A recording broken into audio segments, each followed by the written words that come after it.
Hello student, welcome to my YouTube channel R K study. Student, आज मैं आप लोगों को 10th क्लास का जो लोकतांत्रिक राजनीति है इसका चैप्टर 7 का पूरा NCERT मैं एक्सप्लेन कर चुका हूँ। सबसे पहले तो आपसे रिक्वेस्ट है कि उसको आप 2-3 बार देखें। उसके बाद जितना भी मैं इम्पोर्टेंट क्वेश्चन लेके आया हूँ वो खुद आप करने की कोशिश करें। हमें विश्वास है कि आप उसका जवाब 100% दे पाएंगे। आज मैं इस वीडियो में आपको चैप्टर 7 का ही, जिसका चैप्टर का नाम है लोकतंत्र के परिणाम, इसका इम्पोर्टेंट क्वेश्चन लेकर आया हूँ। सबसे पहला क्वेश्चन इसमें है कि लोकतंत्र किस प्रकार उत्तरदायी, जिम्मेदार और वैध सरकार का गठन करता है। तो उत्तरदायी का मतलब क्या होता है? उत्तरदायी का मतलब हो गया कि एक लोकतांत्रिक व्यवस्था में लोगों को शासक चुनने का अधिकार होता है। उसकी मर्जी है, वो किसी को भी चुन सकता है, उसको जो अच्छा लगता है उसको चुन सकता है। तो एक लोकतांत्रिक व्यवस्था में उत्तरदायी सरकार का गठन होता है। उत्तरदायी का मतलब ही हो गया कि लोग अपने इच्छा अनुसार शासक को वो चुनता है। जिम्मेदार का मतलब ये होता है कि अब जो सरकार चुना गया वो सरकार की जिम्मेदारी बनती है कि एक लोकतांत्रिक देश में जिस काम के लिए उसे बनाया गया है उसको वो पूरा करे। इसका मतलब ये हुआ कि वो जब चुनाव के समय में जो वादा किया था कि मैं ये सरकार बनूंगा, आप मुझे सरकार बनाओगे तो मैं ये करूंगा, ये करूंगा, ये करूंगा, वो पूरा का पूरा एक तांता लगा दिया था वादा का, उसको मैं पूरा करूंगा। लेकिन यदि वो सरकार बनने के बाद उस जिम्मेदारी से वो मुकर जाता है तो फिर वो लोकतांत्रिक व्यवस्था नहीं होगी।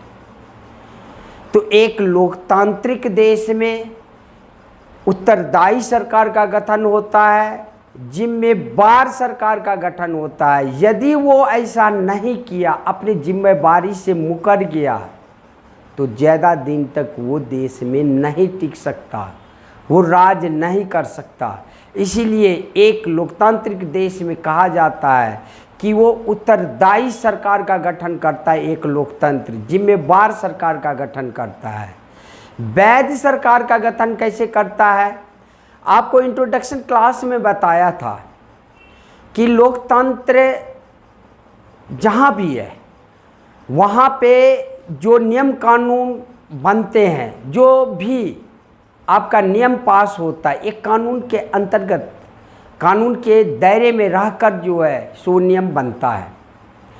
तो उसमें समय ज़रूर लगता है, देरी ज़रूर होती है, लेकिन वो जो नियम बनता है 100% जितने भी शासन व्यवस्था है उससे बेहतर से बेहतर नियम बनता है। इसीलिए एक लोकतांत्रिक देश में कहा गया है कि लोकतंत्र जो है उत्तरदायी सरकार का गठन करता है, जिम्मेदार सरकार का गठन करता है और वैध सरकार का गठन करता है। कोई भी नियम कानून रहे, वो किसी भी हालत में सरकार नियम कानून जो बनाएगी वो कानून के दायरे में रहकर बनाएगी। वो नहीं तानाशाही जैसे जो भी मन होगा वो अपने मन से बना दिया, जिसको सूली पे चढ़ाना होगा वो सूली पे चढ़ा देगा, जिसको गोली मारना होगा गोली मार देगा। ऐसा लोकतंत्र में नहीं होता। लोकतंत्र में जो भी कार्य होता है नियम कानून के दायरे में रहकर कार्य होता है। अब किताब का लैंग्वेज एक बार आप देख लीजिए कि लोकतंत्र किस प्रकार आपको जिम्मेदार, उत्तरदायी और वैध सरकार का गठन करता है। लोकतंत्र गारंटी देता है कि लोगों को अपने शासक चुनने का अधिकार होगा, इसीलिए उत्तरदायी सरकार का गठन करता है। जब भी संभव होता है तो नागरिकों को निर्णय प्रक्रिया में भाग लेने का अवसर मिलता है। डायरेक्ट वो भाग नहीं लेता है, वो कभी भी भाग लेता है तो अपने द्वारा चुने हुए प्रतिनिधि के द्वारा। वो अपने चुने हुए प्रतिनिधि कौन हो सकते हैं? वो या तो विधायक हो सकते हैं या सांसद होते हैं। वो उनको अपना सारा का सारा दुख तकलीफ बताता है और फिर वो संसद में निर्णय प्रक्रिया में जनता के तरफ से, लोगों के तरफ से वो सवाल उठाते हैं। इस प्रकार एक लोकतंत्र में निर्णय प्रक्रिया में जनता भाग लेता है। अतः लोकतांत्रिक सरकार नागरिकों के प्रति उत्तरदायी भी होती है। वैध शासन व्यवस्था किस प्रकार से है? एक लोकतांत्रिक सरकार सुस्त या अकार्य कुशल हो सकती है। कहा जाता है कि एक लोकतांत्रिक सरकार सुस्त भी हो सकती है, यानी सुस्त का मतलब ये कहा गया है कि उसको थोड़ा समय लगता है, क्योंकि बहुत सारे नियम कानून के दायरे से होकर गुजरना पड़ता है, इसीलिए उसमें समय लगता है, इसीलिए इसे सुस्त की संज्ञा दी गई है। तो एक लोकतांत्रिक सरकार सुस्त और अकार्य कुशल हो सकती है, लेकिन ये लोगों को वैध सरकार होता है, लोगों का ही वैध सरकार होता है, क्योंकि सभी निर्णय संविधान के अनुरूप लिए जाते हैं। कोई भी ऐसा निर्णय नहीं होता है जो संविधान के दायरे में न हो। जो भी निर्णय लिया जाता है वो संविधान के अनुरूप लिया जाता है। इसीलिए कहा जाता है कि एक लोकतांत्रिक सरकार वैध सरकार का गठन करता है। जिम्मेवार सरकार का गठन कैसे करता है? तो लोग चाहते हैं कि वे अपने चुने हुए प्रतिनिधियों के माध्यम से शासन करें। लोगों का विश्वास है कि लोकतंत्र ही उनकी समस्या को दूर कर सकता है। लोकतंत्र का अपना समर्थन जुटाने की क्षमता को नज़रअंदाज नहीं कर सकता। इसलिए लोकतंत्र एक जिम्मेवार सरकार का भी गठन करता है। कितना भी भ्रष्टाचार हो, कितना भी जात पात हो, लेकिन फिर भी विश्व के विभिन्न देशों में जितने भी सरकार का गठन किया जाता है उसमें लोकतांत्रिक सरकार सबसे प्रथम स्थान पे आता है। इसका कारण एक ही है, एक लोकतांत्रिक सरकार उत्तरदायी सरकार का गठन करता है, जिम्मेवार सरकार का गठन करता है और वैध सरकार का गठन करता है। इस प्रकार इसको आप एक्सप्लेन कर सकते हैं। नेक्स्ट क्वेश्चन इसमें है आपका कि लोकतंत्र के बारे में सबसे बड़ा सच यह है कि एक जांच पड़ताल समाप्त होने पर दूसरी जांच आरंभ हो जाती है। तर्क दीजिए। इसका मतलब ये होता है कि एक लोकतांत्रिक देश में लोगों को आशाएं बहुत ज़्यादा होती है अपने सरकार से। एक आकांक्षा उसका पूरा होता है तो दूसरा आकांक्षा उसके सामने में खड़ा हो जाता है।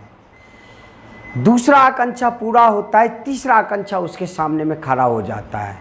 इस प्रकार एक लोकतांत्रिक सरकार में आकांक्षा, अभिलाषा का जो है सो क्या होता है, एक लाइन लग जाता है, जिसके कारण कहा जाता है कि एक लोकतांत्रिक सरकार में एक जांच पड़ताल समाप्त होती है तो दूसरी जांच पड़ताल आरंभ होती है। इसे इस प्रकार भी कह सकते हैं कि लोकतंत्र का अर्थ है सदा रहने वाली परीक्षा। लोकतंत्र का मतलब भी है कि कोई भी सरकार यदि बन गई वह हमेशा के लिए रहेगी, ऐसा कोई बात नहीं है। वो जब तक जनता के हित में काम करती रहेगी तब तक वो रहेगी, जब जनता के हित में काम नहीं करेगी वो हट जाएगी। इसलिए कहा गया लोकतंत्र का अर्थ ही है सदा रहने वाली परीक्षा। एक जांच पड़ताल की समाप्त पर ही दूसरी जांच पड़ताल आरंभ हो जाती है, क्योंकि लोगों की एक मांग पूरी होती है तो दूसरी मांग तुरंत खड़ी हो जाती है। वे लोकतंत्र से और अच्छे काम चाहते हैं।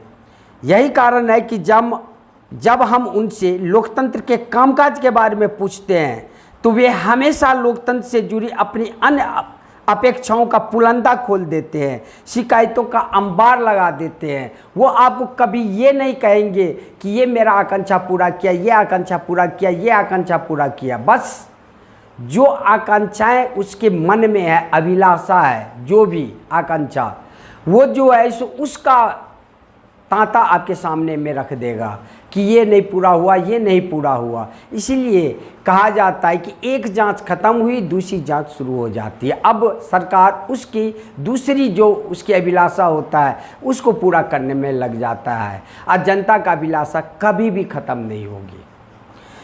शिकायतों के बने रहना भी लोकतंत्र की सफलता की गवाही देता है। विपक्ष की क्या भूमिका है? आपसे यदि पूछा जाए विपक्ष क्या करता है, विपक्ष हर समय शिकायतों का भंडार लगाता है, हर समय सत्ता में जो सरकार है उस पर निगाहें रखता है, वो भी गिद्ध की तरह निगाहें रखता है। कौन सी गलती किया, कौन सी गलती नहीं किया, सारे के सारे वो नोट करता रहता है। जब भी बैठक बनती है उस बैठक में वो अंबार लगा देता है गलतियों का। तो शिकायतों के बने रहना भी लोकतंत्र की सफलता की गवाही देता है। ये इसलिए कहा गया क्योंकि जब तक शिकायतें नहीं किया जाएगा तब तक जो सत्ता में सरकार है वो अपने आप में सुधार कभी कर ही नहीं सकता। गलती सबसे होती है, लेकिन गलती को दिखाने वाला उससे बेहतर माना जाता है। गलती यदि कोई किया है उसको कोई यदि दिखा दे या फिर वो अपने में सुधार कर ले, वो सबसे जो है सो कहा जाता है सबसे उत्तम कोटि का जो है सो वो व्यक्ति है जो आपको गलती को दिखाया, जिसके कारण आपका वो गलती सुधार में आया। तो एक लोकतांत्रिक देश में शिकायतों का बने रहना भी लोकतंत्र की सफलता की गवाही देता है। इससे पता चलता है लोग सचेत हो गए हैं और वे सत्ता में बैठे लोगों के कामकाज का आलोचनात्मक मूल्यांकन करने लगे हैं। तब तो वो गलती का अंबार लगा रहे हैं, उसकी आलोचना कर रहे हैं। लोकतंत्र के कामकाज से लोगों का असंतोष जताना लोकतंत्र की सफलता को तो बताता ही है, साथ ही यह लोगों के प्रजा से नागरिक बनने की गवाही भी देता है। आज अधिकांश लोग मानते हैं कि सरकार की चाल ढाल पर उनके वोट से असर पड़ता है और यह उनके अपने हितों को भी प्रभावित करता है। सरकार की चाल ढाल का मतलब ये हुआ कि सरकार के द्वारा जो क्रियाकलाप किया जा रहा है वो जनता देख रही है, विपक्ष देख रहा है, और इस प्रकार जो है सो उसकी चाल ढाल यदि थोड़ा भी गलत हुआ, गलत का मतलब है वो जनता के अनुरूप कार्य नहीं किया, जनता के विपक्ष में काम किया, देश के हित में काम न करके देश के अनहित में काम किया, तो फिर वो सरकार कभी भी अस्थायी नहीं रह सकती। वो अगले चुनाव में 100% हार जाएगी। आज के समय में यदि आप देखें तो एक लोकतांत्रिक देश में जितने भी जनता है, लगभग जनता के बारे में कह रहा हूँ कि वो समझते हैं कि कैसी सरकार मुझे चाहिए, चाहे वो गरीब से गरीब, अशिक्षित व्यक्ति क्यों ना हो। सब चाहता है कि कौन सा सरकार हमें अच्छा से अच्छा कार्य करके देता है, हमारी अभिलाषा को पूरा करता है। इस प्रकार वो अपनी अभिलाषा का अंबार भी लगाता है और सरकार के द्वारा कार्य भी करवाता है। तो लोकतंत्र का मतलब ही है लोगों द्वारा चुनी हुई सरकार बने और लोगों द्वारा शासन भी किया जाए, इसे ही लोकतंत्र भी कहते हैं। इसीलिए उनकी अभिलाषा न कभी ख़त्म होगी और ना ही कभी जो है सो उनकी अभिलाषा जो है सो एक पूरा होगा दूसरा शुरू होगा, एक पूरा होगा दूसरा शुरू होगा। इसीलिए कहा गया यहाँ पे कि एक लोकतंत्र के बारे में सबसे बड़ा सच यह है कि एक जांच पड़ताल समाप्त होने पर दूसरी जांच आरंभ हो जाती है। तर्क दीजिए। नेक्स्ट क्वेश्चन है, कहाँ तक लोकतंत्र विभिन्न जातीय समूहों में सामंजस्य स्थापित करने में सफल रहा? यानी लोकतंत्र के बारे में जब आप विशेषता आप पढ़े थे तो आप उस विशेषता में आपको मैं बताया था कि एक लोकतांत्रिक देश में सभी जातियों में सामंजस्य स्थापित करता है। कौन? लोकतंत्र।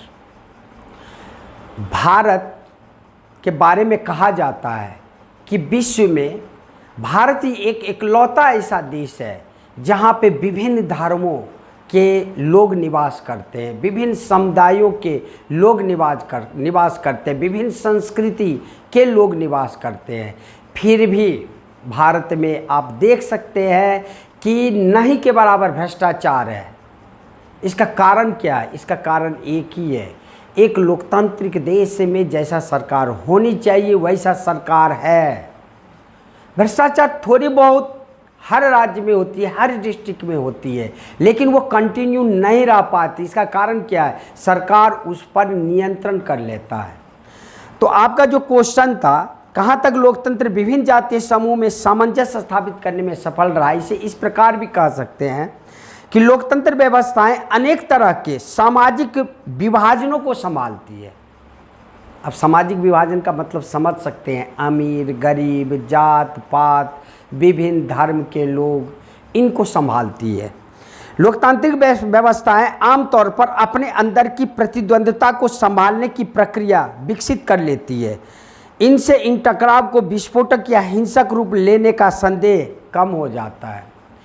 यानी इसका मतलब ये हुआ कि एक लोकतांत्रिक सरकार क्या करती है, हर स्थिति में प्रतिद्वंद्विता को ख़त्म करने का वो भरसक प्रयास करती है। जहाँ तक हो सके हिंसात्मक जैसी घटनाएं न हो, जहाँ तक हो सके जात पात में टकराव न हो। गैर लोकतांत्रिक व्यवस्थाएं आमतौर पर अपनी भीतरी सामाजिक भेदभाव की ओर ध्यान नहीं देती, उन्हें दबाने की कोशिश करता है। इस प्रकार सामाजिक अंतर, विभाजन, टकरावों को संभालना निश्चित रूप से एक लोकतांत्रिक व्यवस्था का सबसे बड़ा गुण है। और वैसे भी आपको मैं पहले भी बताया कि भारत ही एक विश्व में इकलौता ऐसा देश है जहाँ पे विभिन्न धर्म, विभिन्न समुदाय, विभिन्न जाति के लोग निवास करते हैं, और फिर भी भारत सामंजस्य स्थापित किया हुआ। इतने बड़े जनसंख्या के हिसाब से भारत दूसरा देश आता है चीन के बाद। फिर भी भारत में इतने धर्मों के लोग, इतने जात पात के लोग निवास करने के बावजूद भी टकराव नहीं होता, ये साधारण बात नहीं है। एक ये लोकतंत्र की सबसे बड़ी विशेषता है। नेक्स्ट क्वेश्चन आपका है इसमें, कहाँ तक ये हो गया आपका।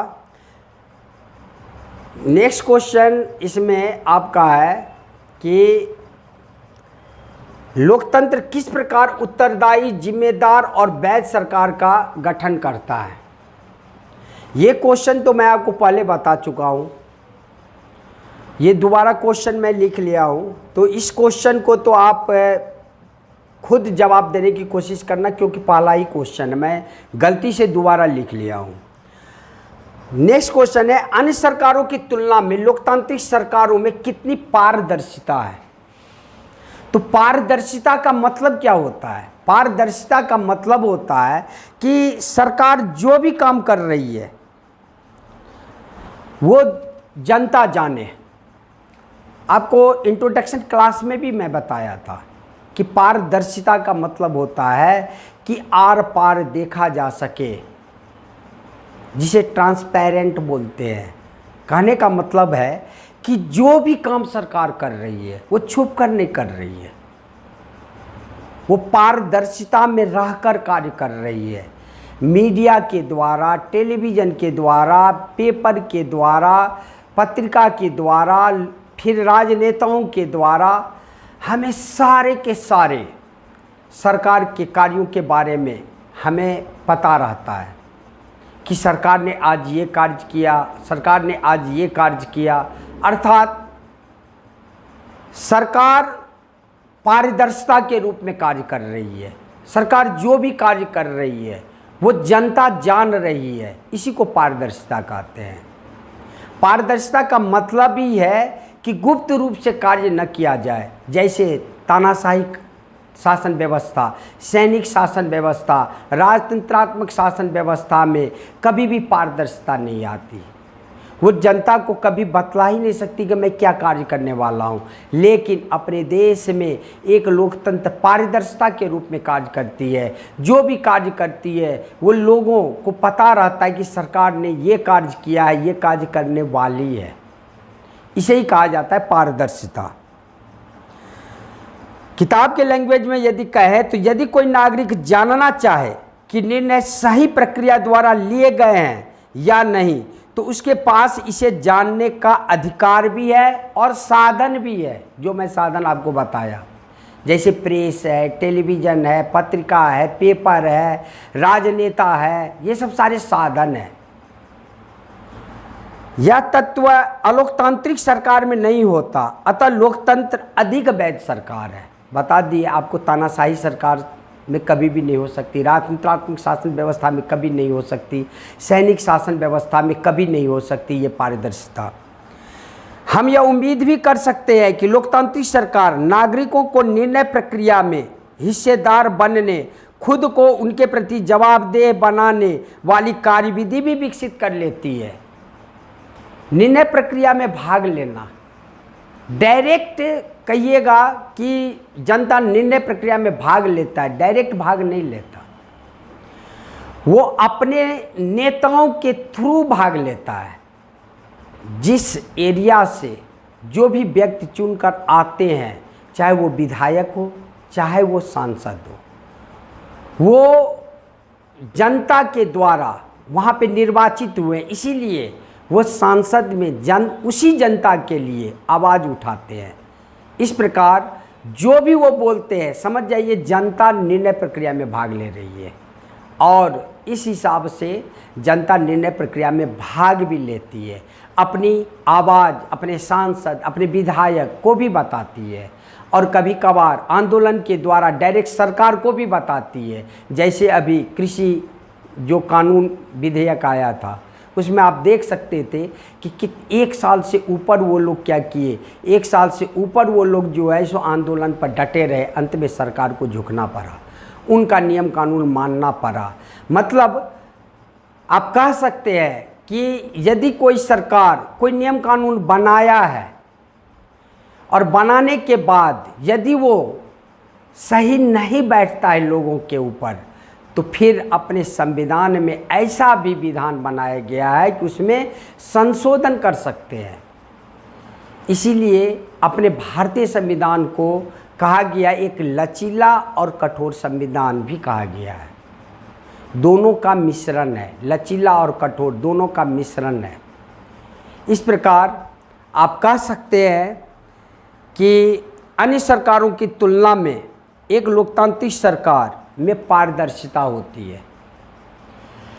तो आज मैं ये 4 क्वेश्चन मैं आपको बताया हूँ, और हमें उम्मीद है कि ये क्वेश्चन आप समझ गए होंगे।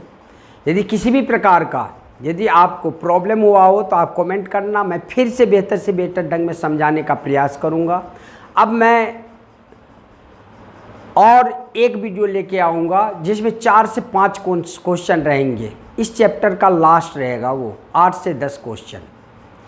इतना यदि आप कर लेंगे और इंट्रोडक्शन क्लास यदि आप देख लेंगे, तो हमें पूरा विश्वास है कि आपको क्वेश्चन इस चैप्टर से खास करके नहीं छूटेगा। और इस प्रकार मैं धीरे धीरे सारे सब्जेक्ट का बना दिया हूँ। आप एक बार चैनल पर जो है सो आप रिसर्च करना, चाहे वो हिस्ट्री हो, पोल साइंस हो, चाहे मैथ हो, तो उस पर आप रिसर्च करना। सारे चैनल का जितने भी सब्जेक्ट है सब का वीडियो मैं बना चुका हूँ। इम्पोर्टेंट क्वेश्चन बस अब बना रहा हूँ। आप लोगों का एग्ज़ाम भी बहुत नियरेस्ट में आ चुका है। अब मैं नेक्स्ट वीडियो 4 से 5 क्वेश्चन का फिर से बनाऊँगा, इसलिए अब आपसे मैं नेक्स्ट वीडियो में मिलूँगा। तब तक के लिए जय हिंद।